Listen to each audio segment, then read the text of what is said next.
Hey guys, one second welcome back to my channel. स्वागत करता हूं आपका फिर से एक और नए व्लॉग में। और आज की इस वीडियो में मैं आपको बताने वाला हूं कि अगर आप मेरी तरह रॉयल एनफील्ड या कोई भी नई बाइक परचेज़ करने वाले हो या लेने वाले हो तो आपको बाइक लेने से पहले क्या क्या चीज़ें ध्यान में रखनी है और कौन कौन सी बातों का ध्यान रखना है और कैसे आपको पीडीआई करना है। PDI means pre delivery inspection. अगर आप बाइक लेने जा रहे हो तो आपको पीडीआई करना बहुत ज़रूरी है। एजेंसी वाले तो करते ही हैं, पर ख़ास करके आपको भी करनी है। अगर आप करते हो तो आप आगे चल के कभी आपकी बाइक में मैन्युफैक्चरिंग के टाइम या फिर ट्रांसपोर्टेशन के टाइम अगर कोई डेंट आता है, कोई भी प्रॉब्लम आती है तो पीडीआई में वो आपको पता लग जाएगी। और आज की इस वीडियो में मैं इसी के ऊपर बात करने वाला हूँ कि आप किस तरीके से अपनी नई बाइक का पीडीआई कर सकते हो। तो आप मेरे पास ये रॉयल एनफील्ड क्लासिक 350 2024 का वेरिएंट खड़ा हुआ है पीछे, गन ग्रे वाला। मैं इसके हिसाब से आपको सारी चीज़ें बताऊंगा। और आप जो भी गाड़ी लेना चाह रहे हो, पीडीआई प्रोसीजर सबका सेम रहने वाला है। तो इस वीडियो को बिना स्किप किए पूरी एंड तक देखना, क्योंकि काफ़ी यूज़फुल इन्फॉर्मेशन मैं आपको देने वाला हूँ। और अगर आप चैनल पर नए हो तो चैनल को सब्सक्राइब कर लो। और ये वीडियो अगर आपको पसंद आए तो लाइक ज़रूर से कर देना। और आप कौन सी बाइक लेने वाले हो ये कमेंट सेक्शन में बताना बिल्कुल मत भूलना। चलो बढ़ते हैं वीडियो की तरफ और आपको बताते हैं कि पीडीआई प्रोसीजर करते कैसे।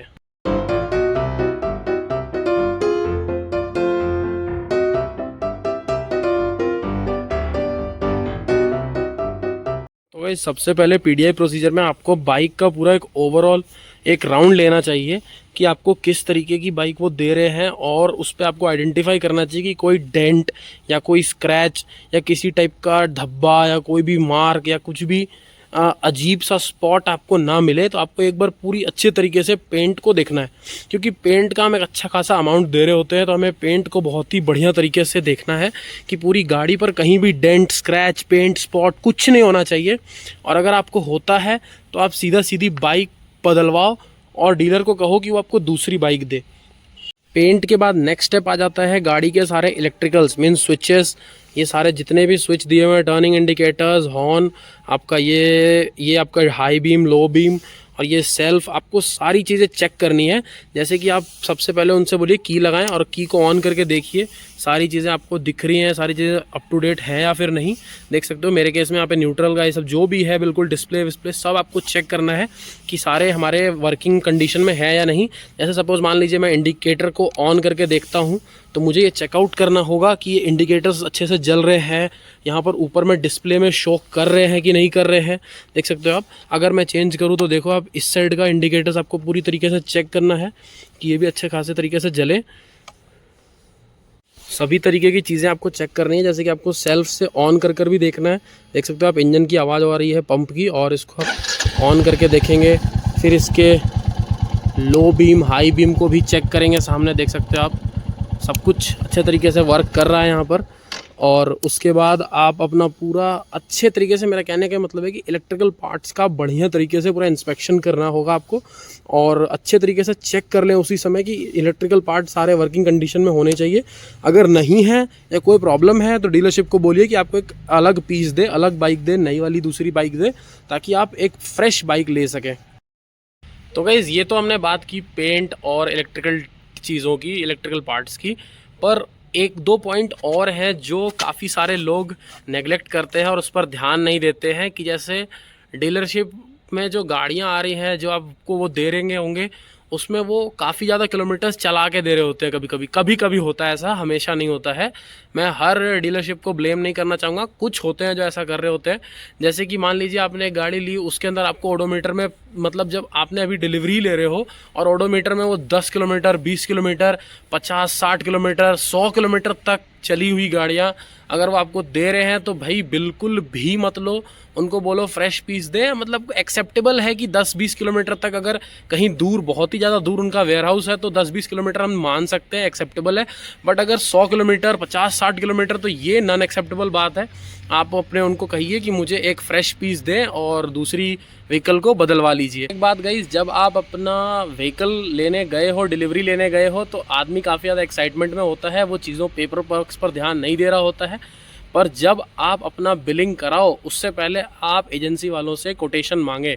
कोटेशन में वो सारी इन्फॉर्मेशंस लिखी होती हैं जो कि आप किस किस चीज़ों का पैसा आप एजेंसी को पे कर रहे हैं, इंश्योरेंस का या extended warranty, road side assistance, काफ़ी अलग बहुत सारी तरह की चीज़ें होती है।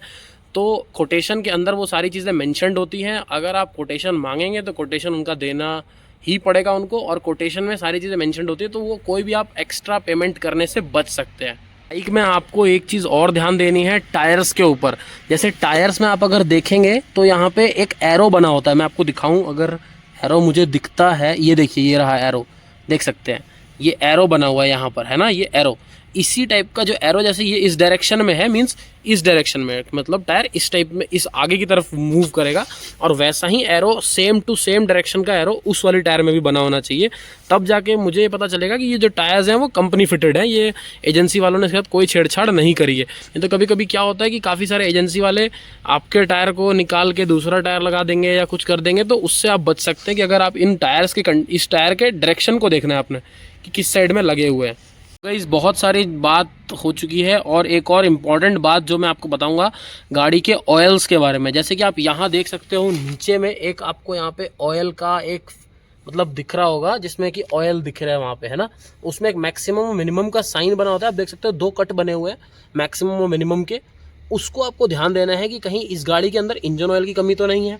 अगर मिनिमम से नीचे है तो उनको वो बोलेंगे आप टॉपअप कर देता हूँ, पर आपको गाड़ी बिल्कुल बदलवा लेनी है, कोई टॉपअप करने की ज़रूरत नहीं है। मैन्युफैक्चरिंग के टाइम उसमें प्रॉपर इंजन ऑयल फिलअप किया जाता है, तो आपको बिल्कुल जो एकदम लिमिट से अप है या फिर लिमिट के बराबर है वही वाली गाड़ी आपको लेनी है। यहाँ पे भी आप देख सकते हैं सारे ऑयल्स को आपको चेक करना है। यहाँ पे देखिए मिनिमम और मैक्सिमम का साइन बना हुआ है, तो ये देख सकते हैं ऑयल इसमें मैक्सिमम मतलब मिनिमम से ऊपर ही है, तो ये बहुत सही बात है। उसके बाद फिर आपको आगे यहाँ पर भी चेक कर लेना है। आप देख सकते हैं यहाँ पर भी इसका मैक्सिमम, ये आपका जो ब्रेक ऑयल है ये भी यहाँ पर पूरा बढ़िया तरीके से भरा हुआ है मैक्सिमम मिनिमम करके, तो सारे ऑयल्स को आपको चेक करना। तो गाइस ये था पूरी पीडीआई प्रोसीजर, या फिर जिसको कहते हैं प्री डिलीवरी इंस्पेक्शन प्रोसीजर। और अभी ये प्रोसीजर अब ख़त्म होता है। इस तरीके से आपको पूरी अपनी बाइक को चेक करना है, उसके बाद ही बिलिंग काउंटर पर जाना है, क्योंकि एक बार अगर आप पैसे पे कर देते हो तो उसके बाद कोई भी चेंजेस या कोई भी चीज़ नहीं हो सकती, क्योंकि ये जो गाड़ी का जो इंजन नंबर चेसिस नंबर होता है वो आपके रजिस्ट्रेशन के टाइम वो रजिस्टर हो जाता है। तो अगर आगे चल के फिर कोई दिक्कत आती है तो फिर आप चेंज नहीं करा सकते, क्योंकि वो आरटीओ में रजिस्टर्ड होती है वो गाड़ी आपके नाम पे। तो फिर जो भी होगा वो आपको अपने पैसे से ही पे करके ठीक करवाना होगा, और उसमें कुछ हो नहीं सकता। तो अगर आप यहाँ तक देख चुके हो और आपको वीडियो पसंद आई हो तो एक लाइक ज़रूर से कर देना। आप कौन सी बाइक लेने वाले हो नीचे कमेंट सेक्शन में बताओ, और आई होप मैंने वीडियो में सारे पार्ट्स और सारे पॉइंट्स कवर अप कर लिए हैं। अगर कुछ छूट गया हो तो आप नीचे कमेंट सेक्शन में वो भी मुझे बता सकते हो। और जो लोग नए हैं वो प्लीज़ सब्सक्राइब करो चैनल को, क्योंकि आगे चल के और भी बहुत सारी हमारी क्लासिक के रिलेटेड वीडियोज़ आने वाली हैं। और हो सके तो मैं एक ट्रिप भी प्लान करूँगा इसके ऊपर सोलो ट्रैवलिंग के लिए। तो अब चलते हैं हम लोग, और इस वीडियो को यहीं पर करते ख़त्म। मिलेंगे आपसे किसी और ब्लॉग में, तब तक के लिए bye bye, see you soon in the next blog.